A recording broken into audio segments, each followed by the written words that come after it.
BJP की सरकार सारे देश के विच एक सारे धर्मां दे वास्ते एक ही कानून बनाना चाहती है, विशेष तौर पर जिहड़े पर्सनल लॉज ने, क्योंकि आप सारे जानते कि भारत जिहड़ा वा इहदे च बहुत सारे धर्म ने, बहुत सारियां कौमां ने, बहुत सारियां जातां ने, और सारे धर्मां दे अपने अलग अलग रीति रिवाज ने। ये अज दे नहीं गे, ये हज़ारां सालों तो अपने सब दे अलग अलग ने। और साडे देश के कॉन्स्टिट्यूशन ने, बाबा साहब अंबेडकर ने जो कॉन्स्टिट्यूशन बनाया तो उन्होंने इस गल का ध्यान सीगा कि मुसलमानों ने अपने ब्याह शादियां, मरना जमना किस ढंग दे नाल करना, उन्होंने उस तरह की प्रोविजन की थी, उन्होंने पर्सनल लॉज बनाए थे। इस तरह जिहड़ियां होर घट गिनतियां ने, चाहे वह सिख ने, चाहे वह ईसाई ने, चाहे वह जैनी ने, चाहे वह बोधी ने, या होर जिहड़ियां इस तरह दी ट्राइब्स ने, जिहड़े ट्राइबल लोग ने, बहुत सारे इस तरह के ने जिहड़े उन्हां दा नॉर्मल समाज नाल कोई मेल नहीं खाता। तो ये काफ़ी अरसे तो यह डिबेट चलता सीगा कि की सारे देश नूं एक यूनीफॉर्म सिविल कोड चला सकता वा, लेकिन पिछले 75 साल विच इसनूं अंजाम नहीं दिता गया, क्योंकि बहुत सारी एक समाज के वड्डे हिस्से वालों इस गल का हमेशा विरोध होता रहा, और ये पर्टिकुलरली जिहड़ियां माइनॉरिटीज़ ने उन्होंने बहुत डट के विरोध किया। हुण एक बार बीजेपी ने फिर इसनूं पब्लिक डोमेन च लैके आए ने, और तुसीं देख रहे हो कि अखबारां विच, टैलीविजन ते चर्चा चल रही।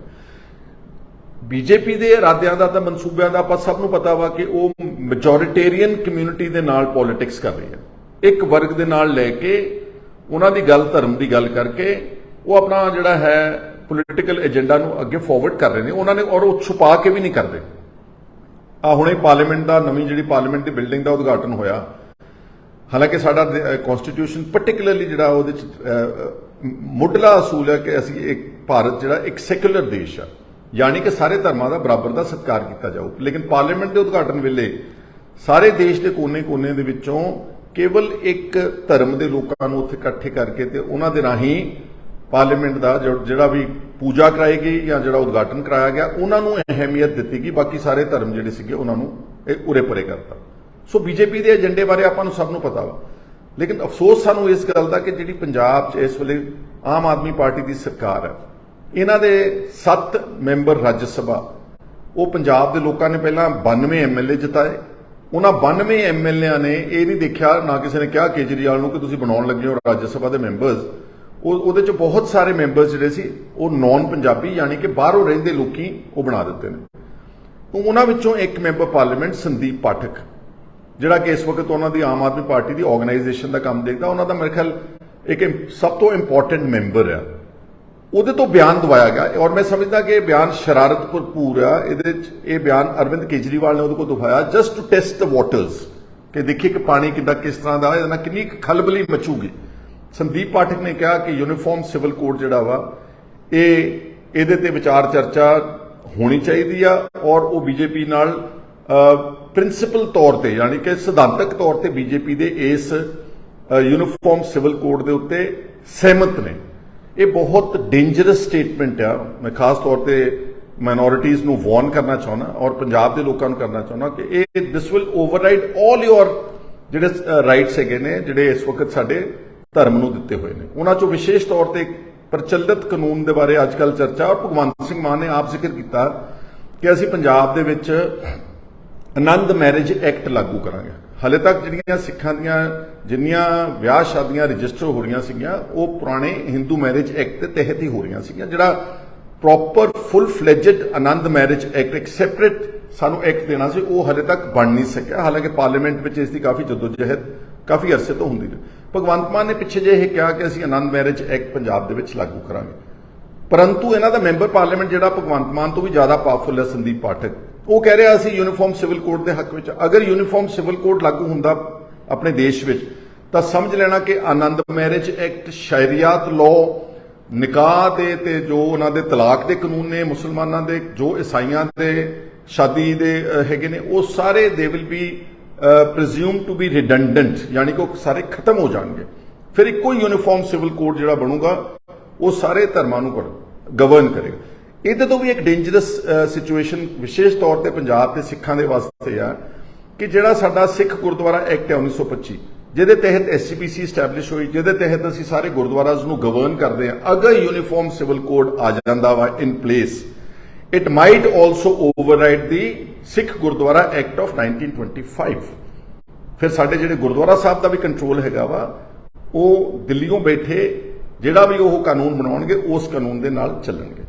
और जिहड़ा केजरीवाल का चेहरा बेनकाब करना इसलिए बहुत जरूरी क्योंकि सिख जिहड़े ने भंबल भूसे च पे हुए हैं, उन्होंने ऐ लगता कि ये बहुत साडा हमेती आ, ये साडा बड़ा हमदर्द है, ये वध अधिकारां दी गल करदा। क्योंकि दिल्ली विच जिहड़ा ऑर्डीनेंस पास किया बीजेपी ने उस नूं लैके, हालांकि वो सिर्फ एक लिमिटेड अधिकार मंग रहा वा, जिहड़े अफसरां दे तबादले ते बदलियां दे सिलसिले नूं लैके उहदे अधिकार खोए ने थोड़े जिहे मामूली जे।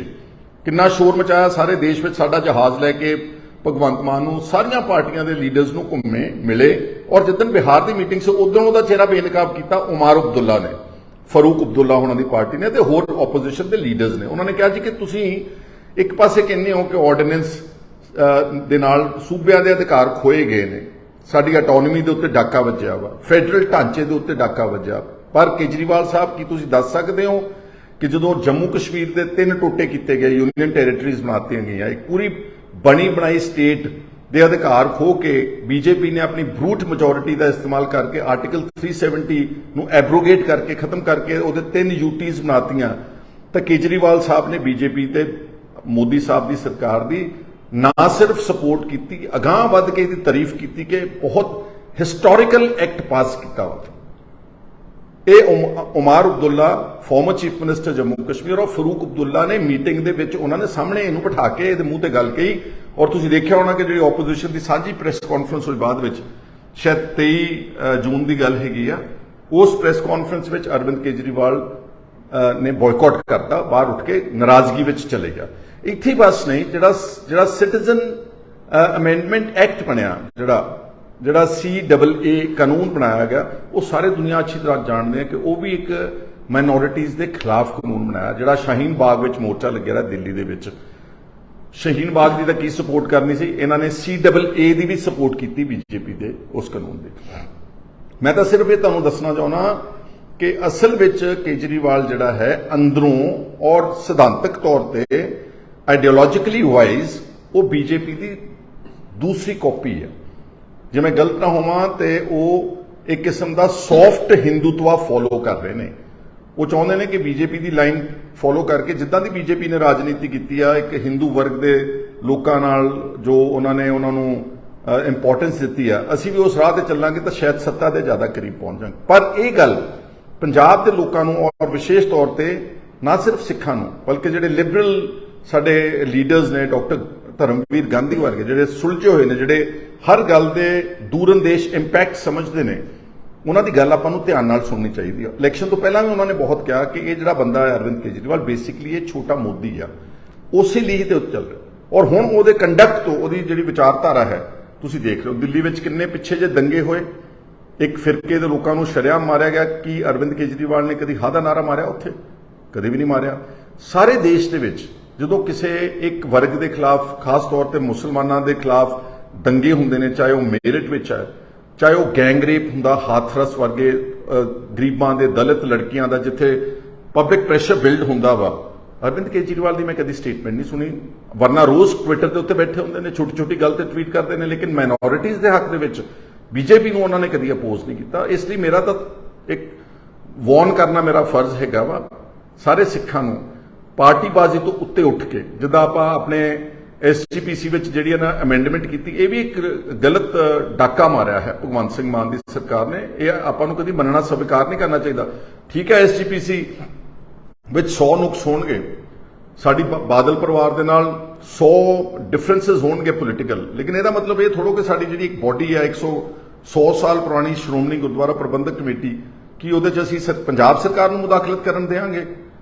ਅੱਜ ਇਹਨਾਂ ਨੇ ਇੱਕ ਗੁਰਬਾਣੀ ਦਾ ਸਹਾਰਾ ਲੈ ਕੇ ਅਮੈਂਡਮੈਂਟ ਪਾਸ ਕੀਤੀ ਹੈ, ਕੱਲ ਨੂੰ ਕਹਿ ਦੇਣਗੇ ਅਸੀਂ 50 ਮੈਂਬਰਸ ਨਾਮਜ਼ਦ ਕਰ ਦਿੱਤੇ ਆ, पौने 200 का इलैक्टेड मैंबर हाउस है, 50 मैंबर पंजाब सरकार को ਅਸੀਂ नामजद करते, 50 की वोटा सीधियां डायरैक्टली पा लैणगे ते तुहाडे तो SGPC खोलणगे। असल में SGPC ते भी चोर दरवाजे राही काबज होना चाहिए। मैं पहला भी तुहानूं वार्न कीता सी और मैं फिर कहना चाहुंदा, और जिहड़ा यूनीफॉर्म सिविल कोड है इसनूं हर लिबरल व्यक्ति नूं जिहड़ा भारत के इंटरस्ट विच है, जिहड़ा चाहुंदा वा कि सारे वर्गां दे सारे धर्मां दे लोकां दा सत्कार होना चाहिए, आपां सब नूं मिल के इसका डट के विरोध करना चाहिए। और ਪੰਜਾਬ ਦੇ ਜਿਹੜੇ ਆਮ ਆਦਮੀ ਪਾਰਟੀ ਦੇ ਵੋਲੰਟੀਅਰਸ ਹੈ, ਦੇਖੋ ਮੈਂ ਦੁਬਾਰਾ ਫਿਰ ਕਹੀ ਜਾਂਦਾ, ਤੁਹਾਨੂੰ ਕੁਝ ਨਹੀਂ ਦੇ ਰਹੇ। ਇਹ ਇੰਪੋਰਟੈਂਟ ਪੋਜੀਸ਼ਨਸ ਜਾ ਰਹੀਆਂ ਨੇ ਸਾਰੀਆਂ ਗੈਰ ਪੰਜਾਬੀਆਂ ਨੂੰ।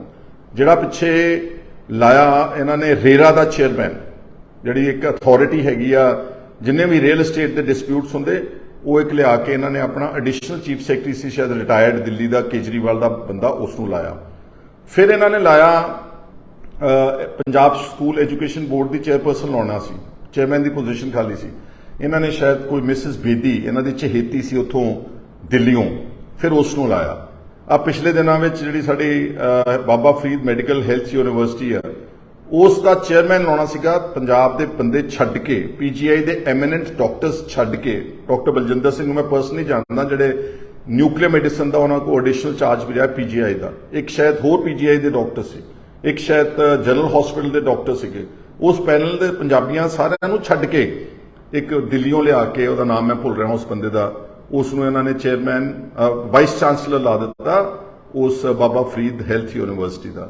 ਅਗਰ ਆਪਾਂ ਇਦਾਂ ਹੀ ਲੰਮੇ ਪਏ ਰਹੇ, ਚੁੱਪ ਕਰਕੇ ਬੈਠੇ ਰਹੇ, ਉਹ ਦਿਨ ਦੂਰ ਨਹੀਂਗਾ ਜਦੋਂ ਪੰਜਾਬ ਨੂੰ ਪਹਿਲਾਂ ਤਾਂ ਹੁਣ ਸਿੱਧੇ ਤੌਰ ਤੇ ਚਲਾ ਰਹੇ ਸੀਗੇ, ਸਿੱਧੇ ਤੌਰ ਤੇ ਗੈਰ ਪੰਜਾਬੀ ਜਿਹੜੇ ਨੇ ਉਹ ਆਣ ਕੇ ਚਲਾਉਣਗੇ। ਲੇਕਿਨ ਅੱਜ ਦਾ ਮੇਰਾ ਵਿਸ਼ਾ ਜਿਹੜਾ ਯੂਨੀਫਾਰਮ ਸਿਵਲ ਕੋਡ ਆ, ਉਸ ਨੂੰ ਸਭ ਨੂੰ ਵਿਰੋਧ ਕਰਨਾ ਚਾਹੀਦਾ, ਔਰ ਖਾਸ ਤੌਰ ਤੇ ਆਮ ਆਦਮੀ ਪਾਰਟੀ ਦੇ ਵੋਲੰਟੀਅਰਸ ਨੂੰ ਕਿ ਆਪਣੇ ਮੈਂਬਰਸ ਰਾਜ ਸਭਾ ਨੂੰ ਪੁੱਛੋ ਕਿ ਚੁਣਨ ਵਾਲੇ ਅਸੀਂ ਆ ਪੰਜਾਬ ਦੇ ਲੋਕ, ਤੇ ਤੁਸੀਂ ਕਰ ਰਹੇ ਹੋ ਬੀਜੇਪੀ ਦੀ support uniform civil code. Kejriwal ਨੂੰ ਔਰ ਭਗਵੰਤ ਸਿੰਘ ਮਾਨ ਨੂੰ, ਇਹਨਾਂ ਨੂੰ ਪਬਲਿਕ ਡੋਮੇਨ ਵਿੱਚ ਆਣ ਕੇ ਕਲੈਰੀਫਾਈ ਕਰਨਾ ਚਾਹੀਦਾ ਕਿ ਇਹ ਯੂਨੀਫਾਰਮ ਸਿਵਲ ਕੋਡ ਦੇ ਕਿਹੜੇ ਪਾਸੇ ਖੜੇ ਨੇ, ਬੀਜੇਪੀ ਵਾਲੇ ਪਾਸੇ ਖੜੇ ਨੇ ਜਾਂ ਬੀਜੇਪੀ ਦੇ ਖਿਲਾਫ ਵਾਲੇ ਪਾਸੇ ਖੜੇ ਨੇ, ਜਿੱਥੇ ਸਾਰੀ ਦੇਸ਼ ਦੀ ਆਪੋਜੀਸ਼ਨ ਇਕੱਠੀ ਹੋਵੇਗੀ।